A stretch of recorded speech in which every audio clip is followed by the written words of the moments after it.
Amy Cohen Barrett is a justice in the Supreme Court of the United States. The Supreme Court is the highest court in America, and the 9 judges who serve there are called justice.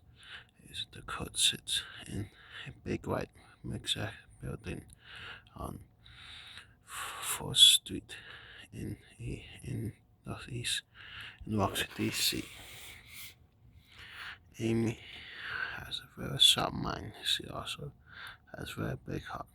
She, the mother of 7 children, 2 of whom she adopted because they had no home of their own.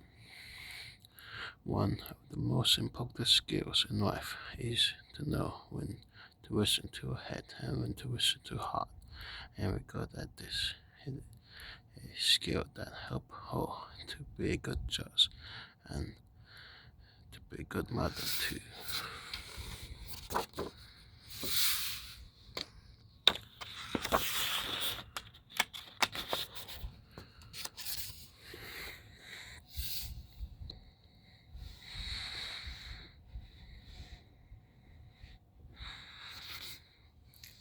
Amy was born in New Orleans, Louisiana in 1972. Her father, Michael Cole, was a lawyer. Her mother, Linda, taught French. Michael and Linda were a big family. After they had Amy, they went on to have 6 more children, 5 girls, 1 boy. They needed a very big car with 9 seats to drive everyone to church.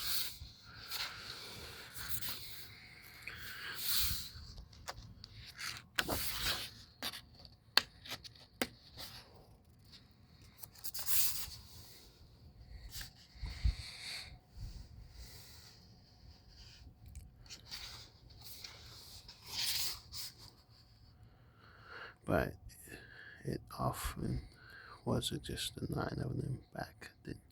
Amy had lots of aunts and uncles, and most of them had big families too. When they all got together, people would stop and stare at the vibrant crowd. It was such a big crowd that some thought it was a school outing. Amy loved this growing up. She knew that one day she wanted to have lots of children of her own.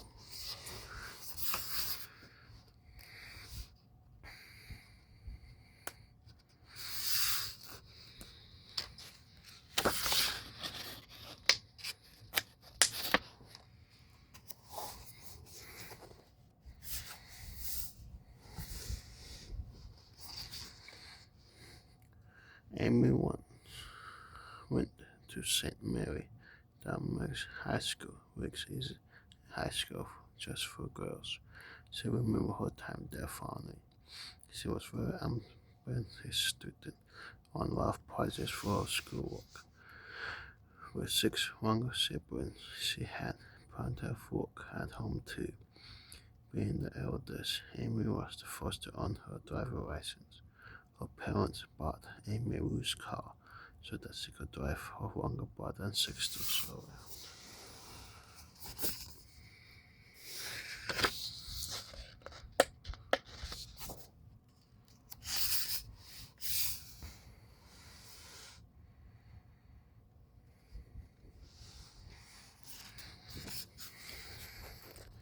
It was a big old 1977 bug when people around town would recognize the big car and know it was Amy passing by. She passed by a lot. She worked as a babysitter to make extra money, and she drove the kids. She walked to soccer practices, Boy Scout meetings, and music classes. All this apart from certain 6 younger siblings around. Is it great to have an older sister with wheels than when you're white?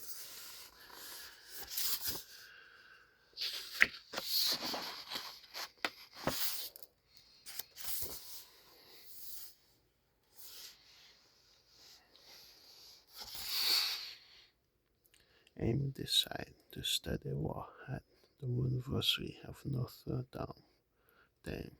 just like her father had. She loved Notre Dame football team, and she and her friends would cheer for them at home games. In class, Amy warned about the Constitution. The Constitution is the highest law of the land. It explains what rights we have as citizens and how the American government should work. Constitution says the America should have a president who is also the commander-in-chief of all our military forces. We choose the president ourselves in election every 4 years. And if we think that the president is doing a good job, we can choose someone else who we think will do better. This because the Constitution guarantees that we are free and that no one can go as well our consent.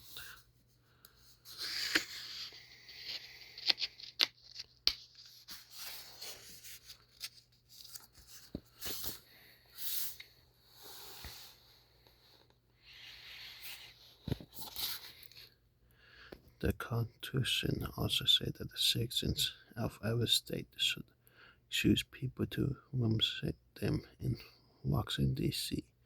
These people are called representatives and senators, and together they make up the United States Congress.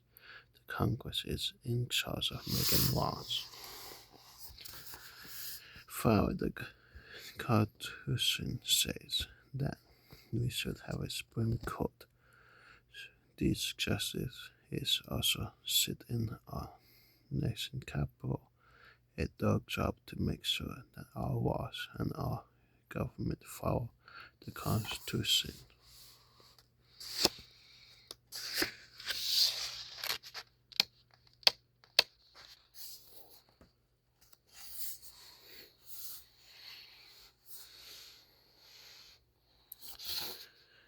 Although Amy's mind was focused on her studies, her heart was open. Soon, a smart, handsome student named Jesse caught her attention, and they fell in love. They talked for hours, and they took long walks, and they had lots of nice dinners. Unlike Amy, Jesse was their only child, but like Amy, Jesse too wanted to have a big family. They decided to get married and have children of their own. But when they thought of how happy the children would be, they also remembered that there were many children who had no parents to care for them. Amy and Jesse decided that one day they would adopt such a child and make room for him or her in their home, in the house. And in the house. Amy and Jesse remember this after they had their first child. They went to a country called Haiti. It's an island in the Caribbean. Haiti is very poor. There are many children there without homes or families. Amy and Jesse wanted to share their good fortune with a less fortunate child.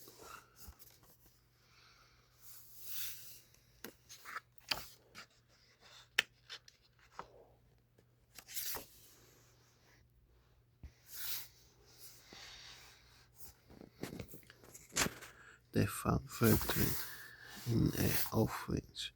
She was just a baby. She was very small for her age.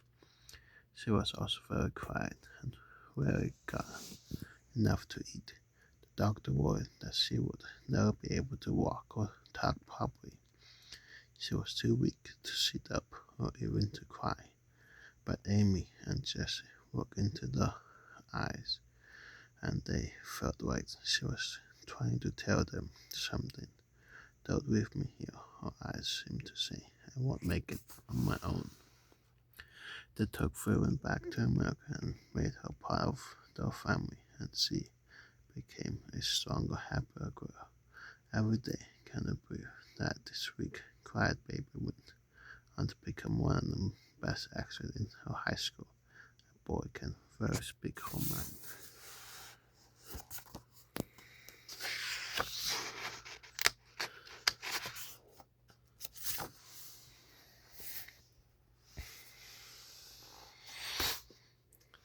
Well by well, Amy and Jesse's family grew and grew. Amy worked as a war professor and doctor at the same place where she graduated. She still loved going to football games, although now she sat with other professors rather than jumping and cheering and sat with the students like she used to. Jesse worked as a prosecutor for the government, helping put criminals away. The Barrett had a happy and busy life in the small town of South Bend, Indiana, but they never forgot a boy they met during one of their visits to Haiti. His name was John Peter, and right for everything, he was an orphan, and Em and Jesse had wanted to bring him home too.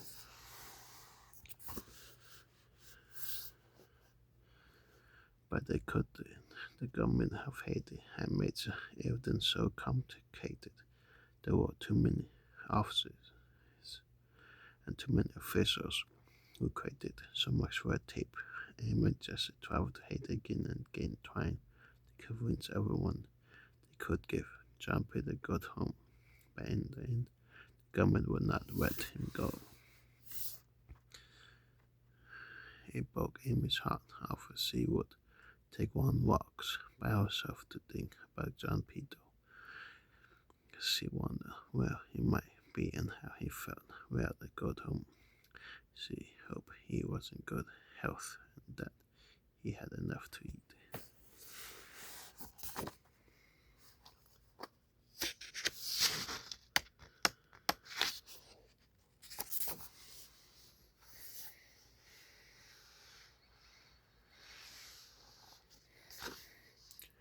Then one day there was a huge earthquake in Haiti. It was awful, and devastated the country.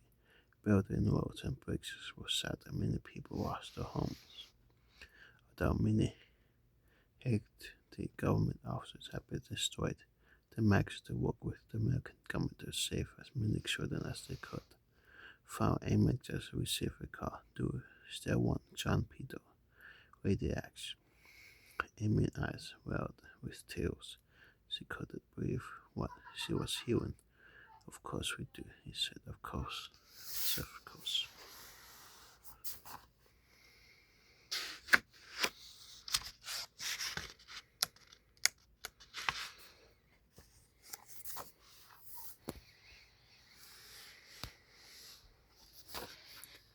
And airplane took John Peter to Florida, and Jesse went to meet him there. Then they started the journey back to South Bend, Indiana, making a stop at Chicago Knox Airport. John Peter was shocked when he stepped off the plane in Chicago.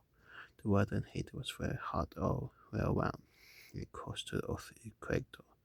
Can imagine what John Peter thought when he first saw the airport covered in snow. Can imagine his surprise when he felt the bitter cold of the Chicago at Christmas time. John Peter looked at Jesse in surprise. Jesse knew what the boy must be thinking. He smiled. He said, "This is not where we're going to live with the John Peter."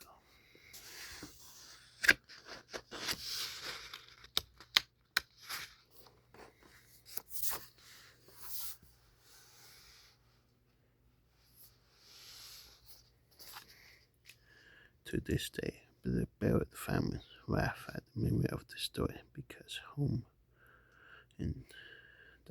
into which they took John Peter is not cold at all. It is warm and lovely, and though South Bend is not as warm as Haiti, it does have a nice weather at least half of the year. And by Amy's family grew, she and Jesse became proud parents of 7 children. Of her career also took off. She became a fair judge, so it was very busy. She would get up early in the morning to work quietly at her desk while everyone else was sleeping. This way, she would have time to spend with her family. Later in the day, she especially liked to bake cakes for her kids' birthdays, all 7 of them. Everywhere she said she wanted birthday cakes to always have the taste of the mother love, and boy, she did get good at making fancy cakes.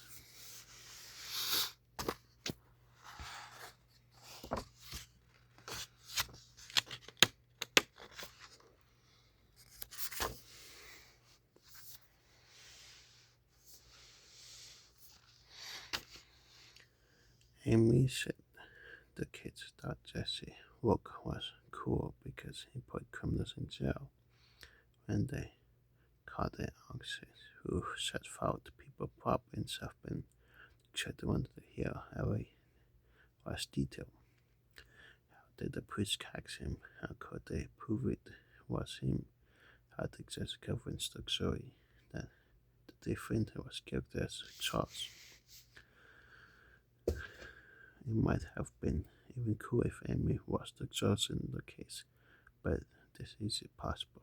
Mary could strive to be fair to everyone, even to the criminals. They gave everyone a chance to try to prove his innocence. After all, we want to be sure that we are punishing people who did nothing wrong. So, of course, we can't have a prosecutor who is married to the judge because they knew the judge may be inclined to take her husband's side. The judge can't let her heart confuse her head when she sits in the court. She needs to listen to everyone with an open mind.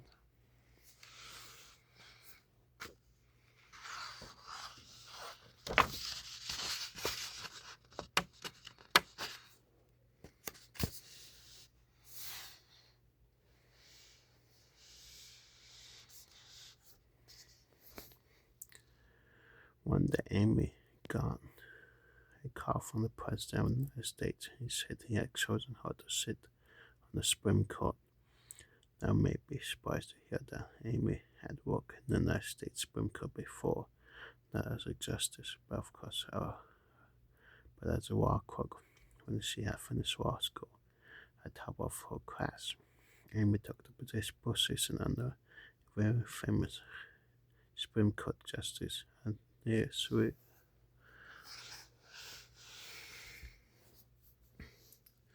Supreme Justice said believed that our laws should follow the Constitution precisely as it authored. The wise found that of the United States had no extended, which attended. This is why he was called on all witnesses. Amy White just wants to love his big one laugh and his sense of humor just melt him because she was too old.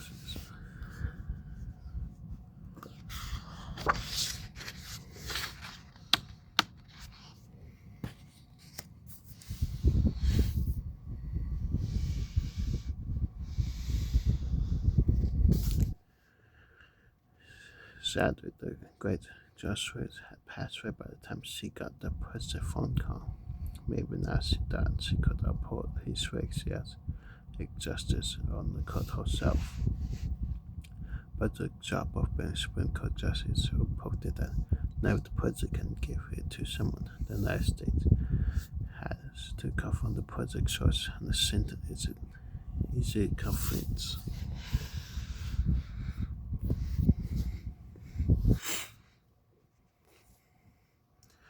So Amy went to Copperhead with the Senate seat and answered questions from 22 senators.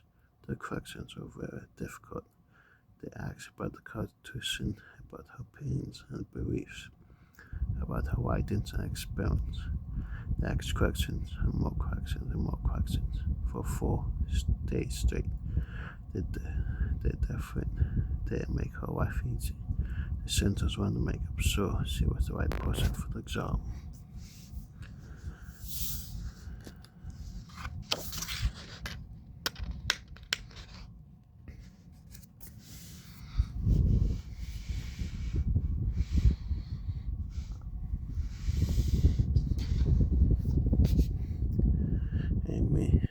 was so shocked that at one point the center asked if she reading from her notes. So she saw a notepad. It was completely blank. Her thoughts were so clear and well organized in her head, she didn't need to write them down. Everyone was very impressed. Soon after, the center confirmed her nomination.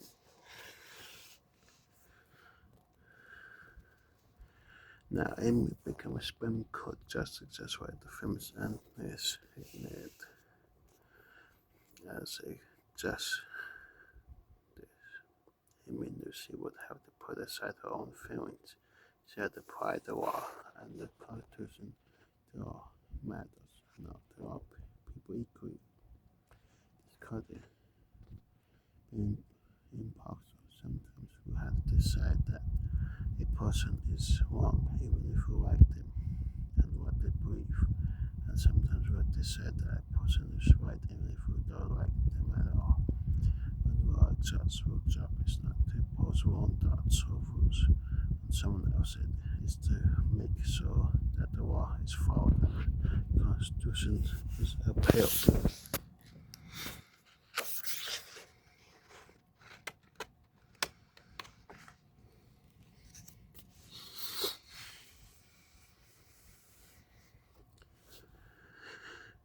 This is maybe the biggest difference between a mother and being a judge. As a judge, we must treat everyone the same way, big or poor, not to mean prefer or agree smart or not so smart. But a mother will always love children the most. It's not because they are always right or because they are smarter or nicer. It's just because they are on her own. For Amy, being a mother is no less important than being a judge. Her children are lucky to have her as a mother. We are lucky to have her as a Supreme Court justice. That because she knows how to listen to her head and to her heart, and most important, when to listen to Rick's.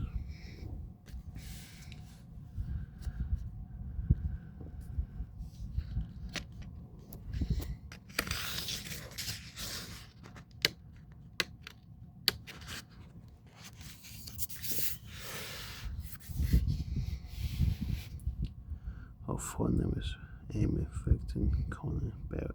Fran is also the name she and Jesse gave to one of their daughters. Her family is Catholic, and her father was ordained as a deacon.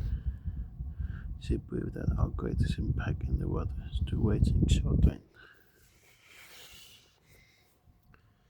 In college, she became a member of the Beta Kappa Society, the oldest Academy honor society in the United States. As a warrior, she was part of the team representing Joyce bus in the bus for the school case, which decided the outcome of the 2000 president election. 450 of Amy's former students signed a letter to the United States Senate Committee on the duty in support of a nomination of Supreme Court. Justice Amy Barrett is the fifth woman to serve on the United States Supreme Court.